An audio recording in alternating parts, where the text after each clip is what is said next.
Coucou tout le monde, donc je suis contente de vous retrouver aujourd'hui pour un petit haul, puisque avec Thomas on est allé au salon du livre de Brive-la-Gaillarde en Corrèze, qui est pas très loin de chez nous. Donc c'était la 40e édition. Vous voyez, on a ramené quelques petits sacs. Donc je vais vous montrer, du coup les livres qu'on a achetés. Je voulais faire un petit tour avec vous. Alors donc, comme vous le voyez, les sacs, donc la 40e édition. Alors, comme l'année dernière, en fait, ils ont réparti en deux bâtiments. Un bâtiment pour la jeunesse, on va dire, avec tout ce qui est livres pour tout petit, young adulte, BD, manga. Et un autre bâtiment pour le rayon adulte, entre guillemets. Du coup, avec les maisons, il y avait des maisons d'édition, donc Grand Classique, Albin Michel, Nathan, Bayard, etc. Mais également des maisons d'édition du coin, donc corréziennes, etc. Donc ce qui est toujours intéressant de découvrir de nouveaux auteurs. Malheureusement, on n'a pas pu tous les faire dédicacer parce qu'on a été dès le matin pour éviter d'avoir trop de monde. Et il y avait pas mal d'auteurs qui arrivaient en milieu, voire fin d'après-midi. Et donc, nous, on avait fini, il était 13h, on n'avait pas mangé. On a hésité entre manger et retourner au salon, mais on était un peu fatigués. Donc, voilà. On n'a pas eu toutes les dédicaces, mais on en a eu quelques-unes. Alors, au niveau des livres, au rayon, dans le bâtiment jeunesse, on va dire. Donc, je me suis acheté 2 romans. Le premier, donc, c'est celui-ci. Donc, ça s'appelle Dégénérescence de Léna Jomaé. Vous voyez déjà la couverture est vraiment jolie. Et ce qui est étonnant, c'est que l'autrice n'était pas là. Et c'était une autre auteure qui était en dédicace donc, aux éditions Plume Blanche. Donc, c'est une maison d'édition qu'on a découvert l'année dernière au salon et qu'on a bien aimé. Donc, c'est plutôt du fantastique, fantasy, voilà, dystopie, c'est les univers que Thomas et moi on aime. Et donc, l'auteur on a fait la promotion du livre, même si ce n'était pas le sien. Et vraiment, ça a donné envie. Donc, je vais vous lire le résumé rapidement. Donc, Addie, jeune fille belle, est l'héritière du royaume d'Amérique. Mais elle est aussi atteinte d'une maladie mortelle, la DOV, la dégénérescence des organes vitaux. Son seul espoir de survie, recevoir une greffe d'un sujet compatible, même si cela signifie pour elle de voler la vie d'un autre. Julian est un jeune homme intelligent mais subversif. Né dans les bas-fonds de la société, il est prêt à tout pour renverser la royauté, même à risquer sa vie. La peine pour son dernier esclandre, une sentence pire que la mort. Ils n'auraient jamais dû se rencontrer. Donc en gros, Julian va rencontrer la princesse, si j'ai bien compris, et va devoir, entre guillemets, ça va être... elle veut pas mourir, mais en même temps, elle veut pas lui voler sa vie. Et donc, ça va être à la rencontre du monde de la haute société, avec la basse société. Voilà, donc j'ai hâte de le lire, sincèrement. Il a l'air vraiment super. Ensuite, donc, au rayon jeunesse, un livre de Manon Fargeton. J'espère que je prononce pas mal. C'est une autrice qui est venue à Terrasson il y a quelques mois à notre médiathèque. Donc, j'ai pu la découvrir à la médiathèque. J'avais lu un roman et sa suite, donc 2 de ses romans qui en fait de la même saga, que j'avais beaucoup aimé. Et donc, voilà. Et là, il y en avait plusieurs. Il y en avait 2 qui me tentaient, dont celui-ci. C'est plutôt une tranche de vie, je pense. Donc, ça s'appelle Nos vies en l'air. Malheureusement, j'ai pas pu faire un dédicace parce qu'elle n'était pas encore arrivée. Donc, je vous lis le résumé. Mina et Océan, ces 2-là se retrouvent par hasard sur le toit d'un immeuble parisien. Ils ont choisi le même spot ce soir pour en finir. Mais leur rencontre bouleverse ce projet. Ils décident de s'accorder la nuit dans la ville ensemble. Une nuit comme un sursis, une nuit où tout peut arriver, une nuit rythmée par les défis, les échos du passé et la liberté vibrante de l'inconnu. Jusqu'à l'aube qui sera l'heure de la décision. Donc, vont-ils se suicider ou pas? Et c'est vraiment une tranche de vie, mais j'aime bien un peu les tranches de vie personnellement.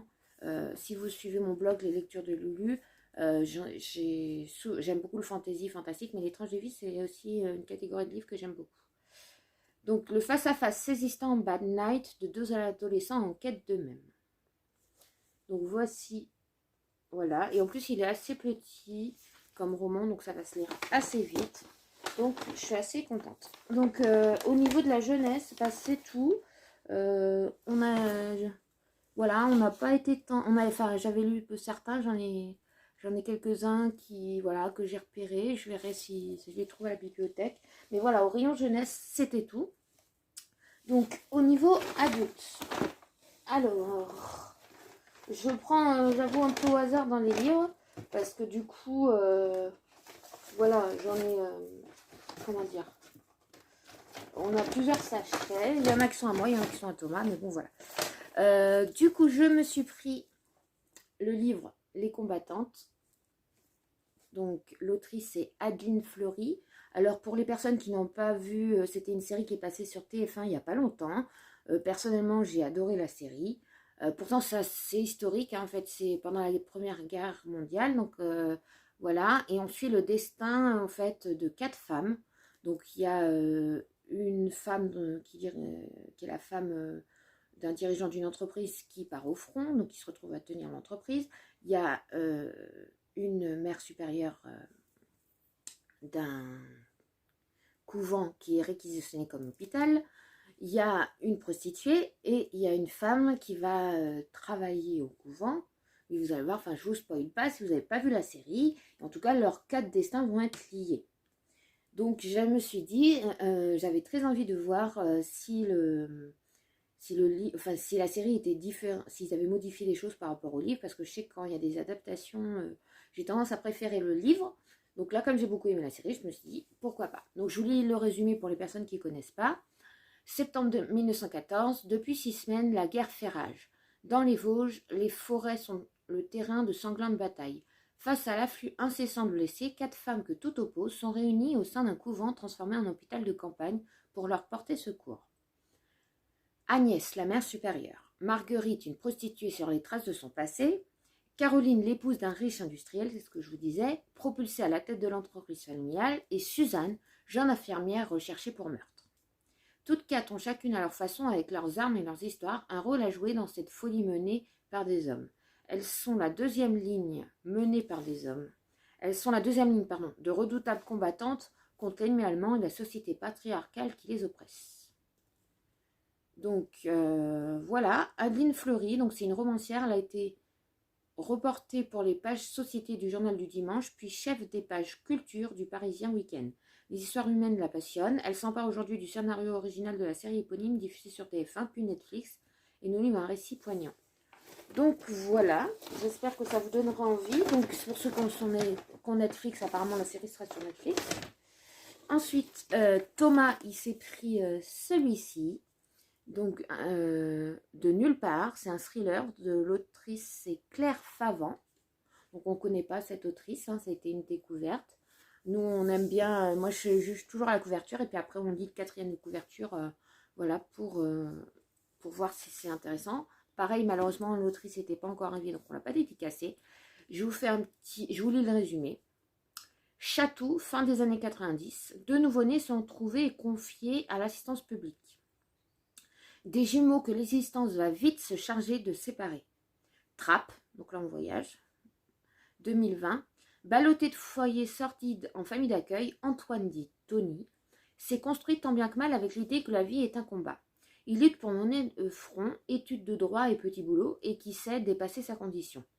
Alors que tout ce qu'il réussit à faire est d'accumuler les dettes, se présente un beau jour à sa porte un certain Raphaël, Raph. C'est son frère, sa copie, conforme et son exact contraire. Il est un héritier qui a les codes et la confiance qui va avec. Raph a un plan qui peut changer le destin de son frère. Passé la surprise de la première rencontre, Tony hésite à qualifier la visite de providentielle, car il n'oublie pas l'échec, est inscrit en lui depuis son premier cri. Mais il reste l'espoir, cet espoir qui engendre le supplice. Donc, Claire Favant livre un étouffant thriller psychologique et un cri de révolte contre la tragédie endurée par les enfants placés. Donc, 2 frères jumeaux, 2 vies opposées et une rencontre. Ça peut être que sympa à mon avis.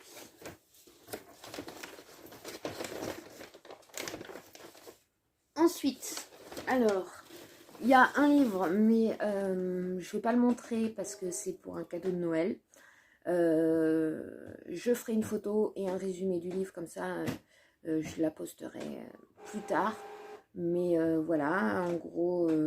c'est un livre, c'est à mi-chemin entre une biographie, un essai, un roman sur une femme, une artiste, Et voilà, donc comme c'est pour offrir, je préfère pas le montrer au cas où la personne concernée verrait cette vidéo.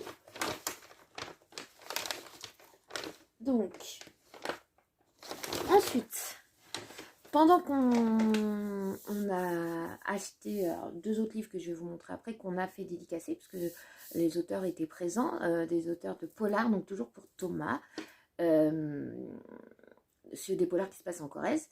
Et ben, juste à côté, il y avait un petit jeune auteur, enfin je dis jeune, mais je pense qu'il devait être dans nos âges, hein, là, entre la trentaine et quarantaine. Et en fait, déjà, il y avait 4 beaux livres. Donc, c'est une saga en 4 tomes qui est terminée, apparemment. Donc, ça s'appelle Ambition. L'auteur, c'est Johan Dubos. Donc, a priori, vous pouvez trouver en librairie. Donc, peut-être que vous connaissez. Et en fait, il nous a parlé de son livre et ça a donné vraiment envie. Et pour le plus, il nous a fait une jolie dédicace. Donc, je vous lis le résumé. En 2312, l'homme a abandonné ses droits en faveur du conglomérat. En échange, le bonheur. Tandis que la Terre poursuit sereinement la colonisation du système solaire, un vaisseau de la mission Sinope est mystérieusement stoppé et détruit par une barrière invisible. La collision révèle alors une incroyable réalité cachée jusque-là aux yeux des humains. Tout autour d'eux vivent depuis des millénaires une multitude de créatures fantastiques dotées d'incroyables capacités. Donc de ce qu'il nous a raconté, en fait, le vaisseau il y a un des vaisseaux en fait, qui va donc se détruire face à une barrière invisible et ça va rendre les créatures magiques visibles aux yeux des humains. Et donc on va suivre une héroïne dont tout son monde a basculé en fait. Donc je vous montre le joli marque-page qu'il nous a offert. Et donc la petite dédicace, Lucia Thomas, l'ambition est à mes yeux une qualité tant qu'on ne la laisse pas nous dévorer. Donc ça promet, c'est intriguant, mais c'est donc mi-science-fiction, fantastique, dystopie, tout ce qu'on aime. Donc si on aime, on achètera la suite, bien évidemment.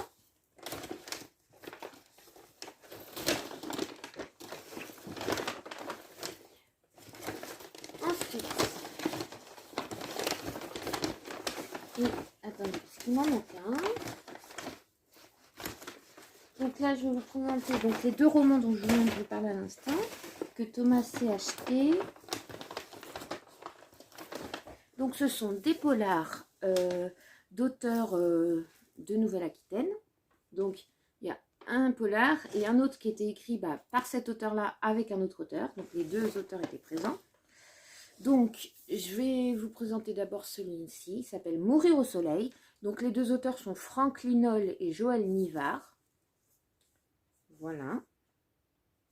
Donc je vais vous lire le résumé. Déjà la couverture a l'air sympa.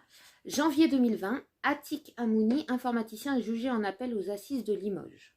Il est accusé du braquage violent de plusieurs bureaux de poste avec prise d'otage. Faute de preuves, Amouni avait été acquitté en 2016 à Bordeaux. Il comparaît libre lors de ce deuxième procès. Mais l'avant-dernier jour, il ne se présente pas au tribunal, il disparaît. Les commissaires Dumontel et Varlot sont missionnés pour retrouver et arrêter le fugitif. Île de Ré, Bordeaux, Montauban, Gérone, je ne connais pas cette ville, et enfin Casablanca où rôde le soleil et la mort. Une course-poursuite s'engage, l'occasion pour Dumontel et Varlot de tailler la route.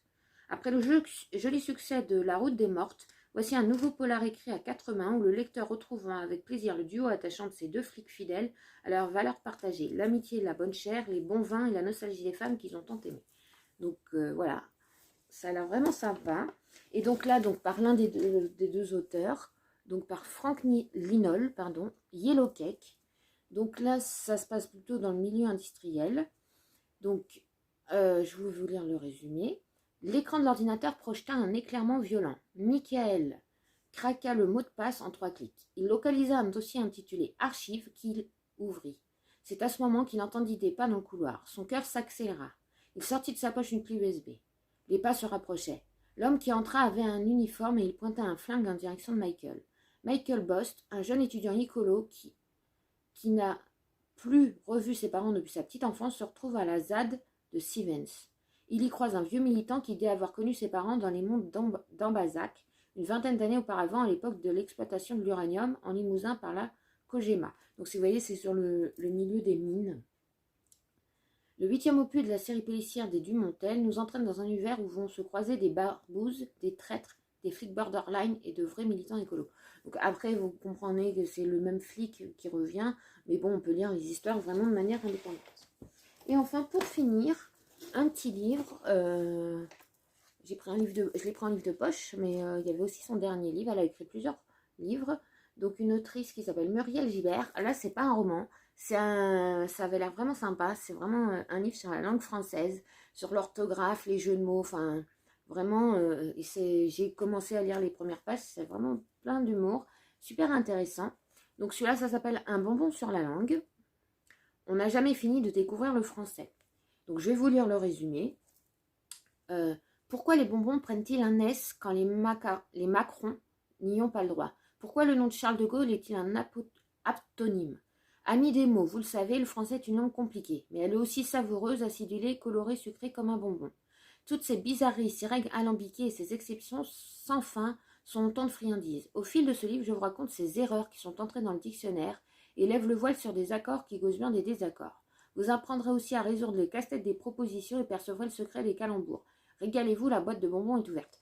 En fait, c'est super intéressant parce que c'est beaucoup d'humour et en fait, c'est des petites anecdotes sur l'orthographe, sur tel mot, pourquoi c'est écrit comme ça, pas comme ça. Enfin, donc ça peut être très. Enfin, moi, j'ai lu les 2-3 premiers chapitres là tout à l'heure et vraiment, c'est très sympa.